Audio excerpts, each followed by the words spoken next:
Agora eu chamo a sua atenção para esse assunto que a gente vai exibir, a cantora Anitta. Gente, ela deu um forte depoimento para um documentário nos Estados Unidos. Em entrevista com o cantor J Balvin, Anitta revelou que perdeu a virgindade durante um abuso sexual. Olha só. Quando eu era adolescente, quando eu tinha 14 anos, perdi minha virgindade sendo abusada por alguém que eu conhecia. Para mim foi como uma mistura de sentimentos. Eu não sabia como reagir, eu não contei à minha família, não contei a ninguém. Eu apenas vivi com isso por muitos anos. E nesse ponto eu me senti tão suja, miserável e culpada. Eu tinha em mente uma imagem de um sonho e como eu queria que as coisas fossem e não eram. Eu me culpei. Pois é, gente, a Anitta ainda disse que sempre teve medo do julgamento das pessoas. Como ela pode ter sido vítima de um estupro, sendo ali tão, sexual? Para pensar. E uma coisa não tem relação com a outra. E assim como a cantora, a maioria se sente culpada, mesmo sendo a vítima. Vamos bater um papo sobre esse assunto? Eu convido você aí de casa a participar com a gente aqui pelo nosso WhatsApp. Manda pra gente seus comentários. Aqui no nosso estúdio eu recebo Daniela Sampaio, que é psicóloga. Obrigada, Dani, pela sua participação.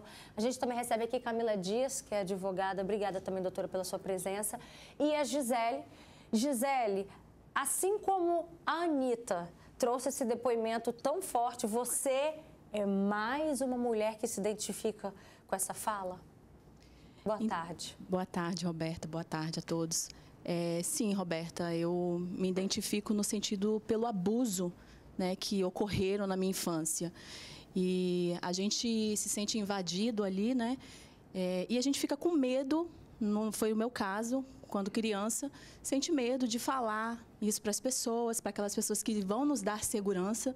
No meu caso, eu perdi minha mãe muito cedo, então quem me criou foi minha avó e eu era rodeada de famílias, tios, tias, que eram ali para dar a segurança. Eles sempre me deram o melhor, realmente. Mas é dentro de casa que muitas das vezes acontece algo que a gente menos espera. E hoje eu tenho 2 meninas e eu tenho aquele cuidado de não deixar dormir, às vezes, na casa de uma colega, de alguém desconhecido. Eu estou sempre ali atenta. Como a gente conversou, eu tive também algo, meu vizinho na minha infância, que teve esse abuso também, E aí ocasionou alguns traumas depois de adulto, A gente cresce e a gente vive ainda com aquela mala do trauma da infância, sabe? Só que é uma escolha nossa também, sabe? Eu decidi romper, eu decidi não viver aquele trauma que eu tive na minha infância. Eu decidi crescer, pedir ajudas, psicológicas, pedir ajuda primeiramente de Deus, porque senão a gente fica num trauma e que às vezes você fica ali naquela situação muito ruim, que vai te ocasionar, às vezes, você numa questão psicológica, emocional. Então, eu aconselho assim, todo mundo que teve, fala para procurar ajuda.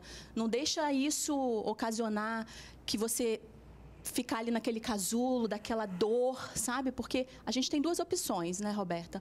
Ou a gente entra naquela dor e a gente vive algumas questões que a gente não rompe, ou a gente escolhe romper e pedir ajuda. Quantos anos você conseguiu, Gisele, falar sobre esse assunto?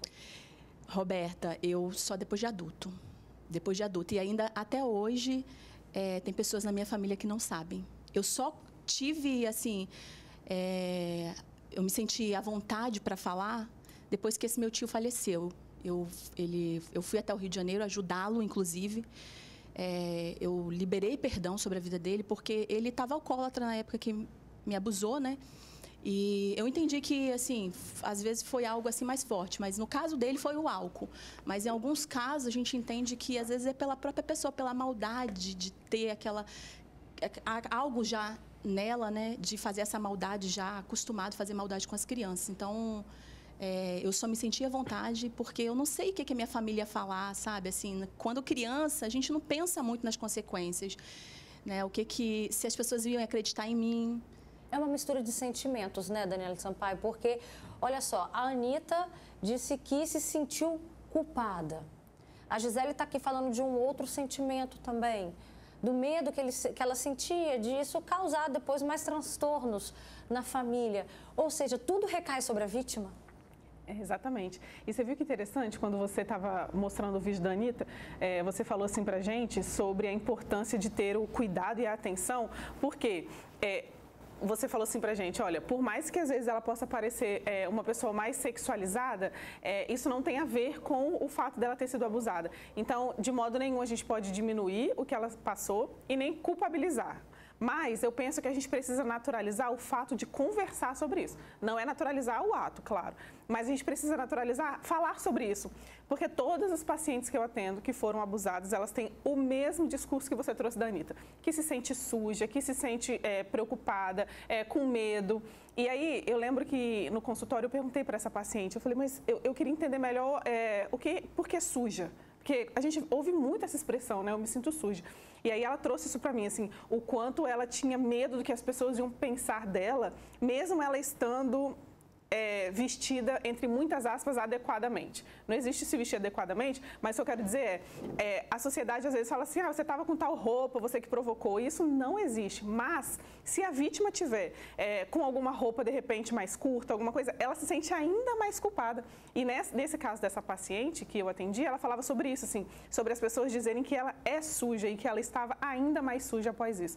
E a gente percebe essa dor, Beta, e principalmente o impacto psicológico pós-abuso. Por quê?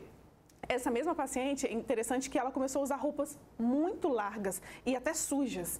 E aí a gente percebeu que inconscientemente ela não queria chamar a atenção das pessoas para que ninguém olhasse para ela. E aí esse é um dos impactos possíveis, mas tem inúmeros outros, né? A própria depressão, ansiedade, uma pessoa que começa a se cortar porque ela não consegue aceitar ela ter vivenciado isso. Talvez até como forma de proteção, né? Assim, né? Essa questão da roupa aí, de colocar roupas mais largas, enfim. Camila, é muito interessante a gente ouvir um ponto em comum da Gisele, que ela trouxe isso só na vida adulta, que ela conseguiu falar sobre esse assunto. E a Anitta, até onde a gente se recorda, a gente também nunca viu a Anitta dar esse depoimento, né? Como é que funciona quando a pessoa quer fazer uma denúncia de um crime que já passou, que já ocorreu há muitos anos, falando especificamente desse crime de estupro? É bem difícil, né? Porque a maioria das mulheres, né, no caso, mas os meninos também podem sofrer isso, são crianças e adolescentes que são estupradas. E em ambientes familiares, muitas vezes, né? A maioria das vezes são nos seus lares, por parentes, por pais, padrastos, tios, vizinhos, né? Então, para quem que elas vão denunciar? Se sentem desprotegidas. Se as pessoas que deveriam protegê-las, como ela compartilhou, né, pessoas que ela confiava, se elas mesmas cometem isso. Então, por isso que o crime de estupro e estupro de vulnerável, que é até 14 anos, ele é um crime com uma prescrição maior, que a gente chama. Prescrição é enquanto ainda a justiça pode imputar aquela pessoa de um crime, um estuprador, no caso, o abusador que nós estamos falando. Então, se esse crime aconteceu na infância e na adolescência, até os 18 anos, né, se aconteceu a Anitta, 14 anos, vamos colocar o exemplo da Anitta, e ela não denunciou, que nem ela não denunciou até hoje, é a opção dela hoje seguir com isso. Mas suponhamos que ela queira. Ela tem, a partir dos 18 anos, mais 20 anos para ela denunciar. Então, ou seja, ela sofreu, né, aos 14, poderia ter sido aos 15, poderia ter sido aos 16, enfim. A partir dos 18 anos, ela tem mais 20 anos. Se a Anitta ou outra mulher for, né, estuprada com 18, 19, 20, ela tem mais 16 anos para denunciar esse estuprador. E ela precisa de provas? Como é que funciona? Porque naquela época, hoje a gente tem câmeras de segurança, tem celular. Sim. E naquela época tudo ainda ocorria mais ainda debaixo do tapete. Como é que faz? Hoje a gente... É complicado. Aí vem a parte mais difícil, né? Depois de tantos anos, como fazer. Mas aí vai ter que trabalhar em cima de provas que aí são mais difíceis realmente, porque vai muito do depoimento da vítima, de outras pessoas que A gente não sabe se ela compartilhou a época, com uma amiga, alguma coisa, para chegar a um lastro, né, de investigação contra esse estuprador aí, como ela nos compartilhou. Mas por isso que é muito importante, né, Roberta, a gente fala nessa parte psicológica, da gente trabalhar com as crianças e adolescentes, essa força para eles, de alguma forma, conseguir denunciar. Por isso que a educação sexual nas escolas é primordial. Porque se uma criança sofre isso dentro de casa, ela não vai contar muitas vezes para a mãe. Às vezes é uma questão de dependência, às vezes uma mãe que também... a gente vê, infelizmente, todos os dias, vocês estão noticiando aqui, né, ambientes familiares completamente disfuncionais. Então, vai compartilhar com a escola, vai compartilhar com a professora, com uma outra pessoa. Então, a gente precisa estar falando o tempo todo nas rodas com os nossos filhos, para que, se a gente identificar, a gente possa ser voz para essas crianças. E é importante a gente mostrar, trazer para vocês aí a respeito da prescrição desse tipo de crime, porque a gente só vê as mulheres denunciando depois da vida adulta, né? A Anitta, a Gisele, e a gente vai conversar agora com a Jussara, gente. Escuta só a história dela. Ela foi abusada quando tinha 10 anos. Boa tarde, Jussara. Obrigada pela sua participação. Você é mais uma também que se identifica com a fala da Anitta, né? Isso, sim. Fala pra gente dos sentimentos que isso acabou deixando na sua vida como consequência. Na época você era uma criança nessa fase de transição para a adolescência. Na verdade, ficam traumas, né? Até hoje eu sonho, acordo chorando, porque além dos abusos físicos, foram psicológicos. É muito difícil, né? Na verdade, é a primeira vez que eu falo sobre isso, né? Já se passou muitos anos, hoje eu estou com 34 anos e a única pessoa que eu falei ainda, depois de velha, foi para minha irmã. Deixa eu aproveitar, então, essa sua fala. Olha que importante. Inclusive, a gente agradece imensamente a sua confiança no nosso jornalismo e a sua preocupação de dar voz realmente a esse assunto, da gente falar sobre isso. Olha como é que isso tem uma importância, Dani, que uma mulher, quando traz esse assunto à tona, acaba encorajando outras a falarem. E é interessante porque, primeiro que você bem disse, a gente raramente, pelo menos não sei na sua prática, doutora, mas na minha, raramente a gente vê o adolescente, o jovem, ele falar sobre isso. De fato, são as mulheres, né, quando elas já estão mais velhas. Por quê? Olha como a doutora falou sobre... o processo que você imagina para um adolescente ter que provar isso, e aí ele tem que fazer o quê para provar? Ele tem que te contar como isso aconteceu. Agora, para eu contar para você, eu acabo passando por isso de novo, né? Eu acabo vivenciando um trauma de novo. E é interessante, como a convidada bem disse aí, sobre essa ansiedade toda pós o trauma. A gente fica revivendo isso mesmo, né? A gente fala que a gente revive na tentativa de tentar entender, de tentar elaborar. E aí isso pode durar anos. E aí as pessoas realmente, o que elas mais trazem? Acordar à noite, de madrugada, pensando, uma ansiedade de não conseguir estar nos lugares, preocupada com a roupa, quem está falando de mim, eu não vou, de repente, numa palestra, eu não vou apresentar um trabalho lá na frente na escola, porque está todo mundo falando de mim. Então, os impactos são gigantescos. E aí, que as mães e os pais que estejam nos vendo agora, eles conversem sobre isso com os adolescentes justamente por esse motivo que a gente está falando. Os adolescentes tendem a não falar.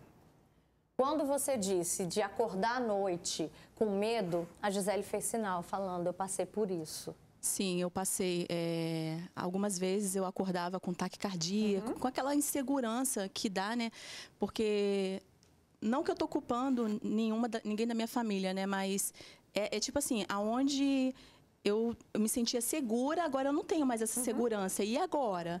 Né? Então, é algo que realmente assim, mexe com o nosso psicológico, com o nosso emocional, quanto criança. Só que quando você é criança, você ainda não tem essa noção da dimensão do que aquilo causou em você. Você só vai ter a dimensão de que aquilo é um trauma, é uma dor, depois que você passa a entender, depois de adulto, algumas questões que vão acontecendo, né, na nossa vida.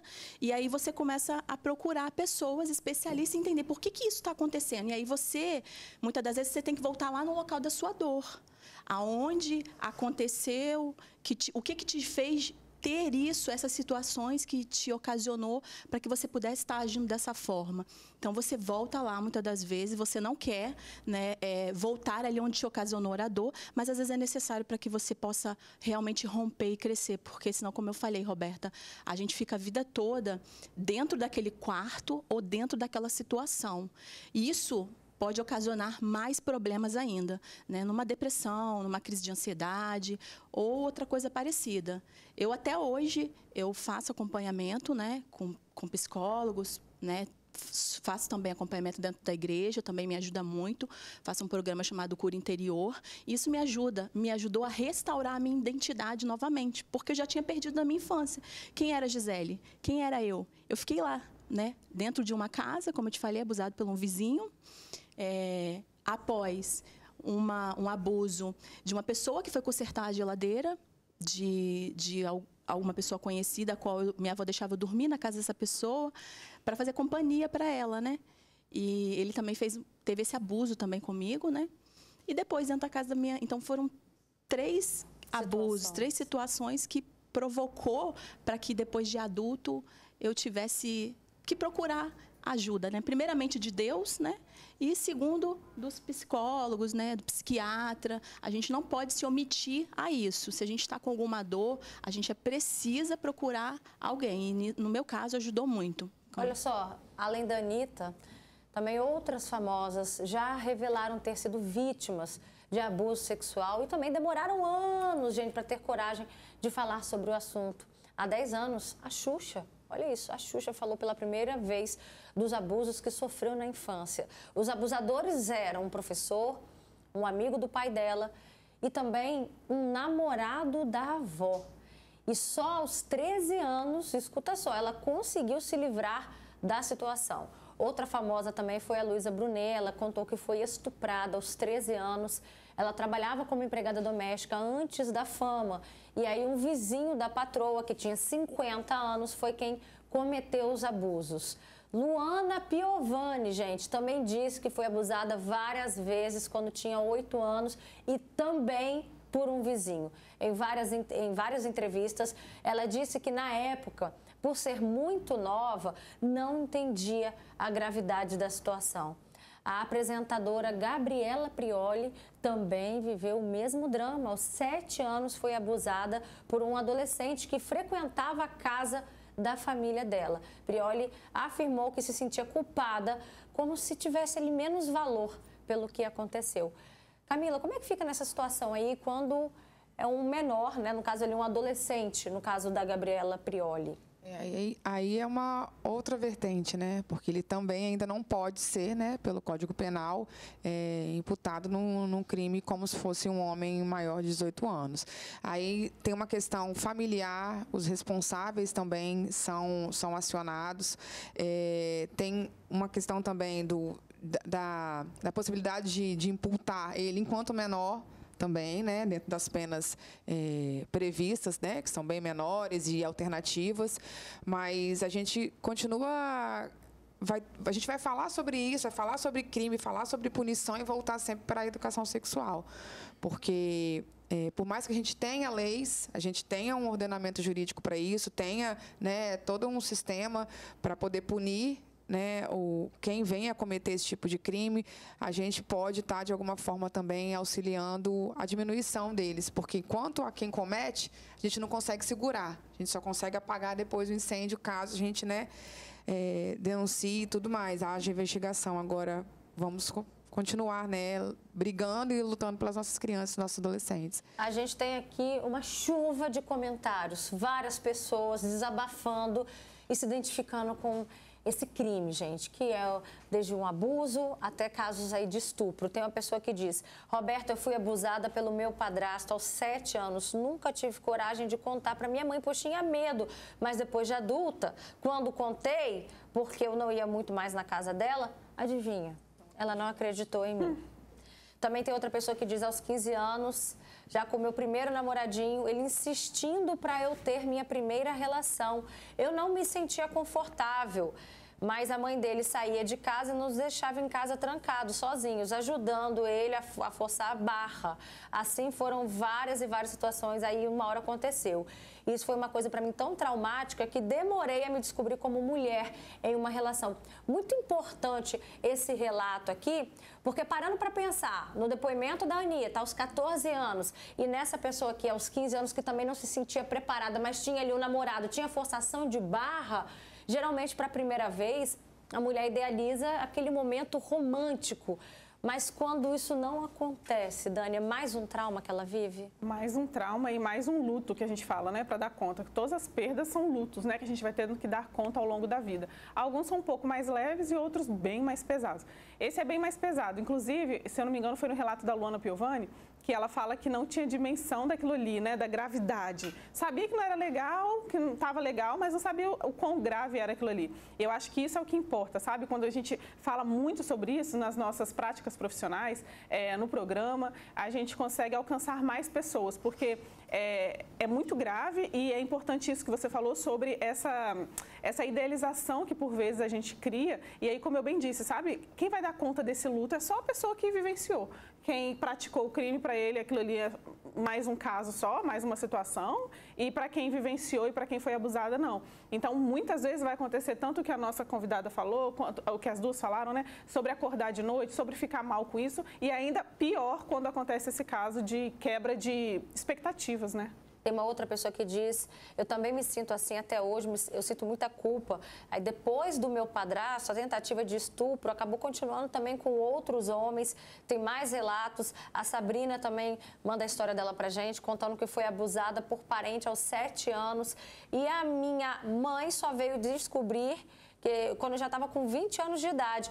Me senti culpada e com medo a vida toda. Hoje me sinto liberta desse sentimento, mas é uma marca que carrego para o resto da minha vida, né? Também tem outro comentário aqui que veio lá de Venda Nova do Imigrante. A pessoa diz, ontem minha filha me ligou para que eu fosse a uma lanchonete onde ela estava, porque um estranho chegou perto dela, ofereceu um lanche que estava com medo de sair do local por conta dele. Então, quer dizer, a mãe foi até o local, porque onde mora já aconteceram vários casos de estupro, né? Então, é sobre isso, é a gente ficar atento, criar camadas de proteções com os nossos filhos. A gente tem ainda a Jussara aqui participando com a gente, que ela também trouxe esse relato. Jussara, diante de você viver calada, né, ao longo da vida e foi contar agora, recentemente, para a sua irmã, o que mudou na sua vida depois de externar esse assunto?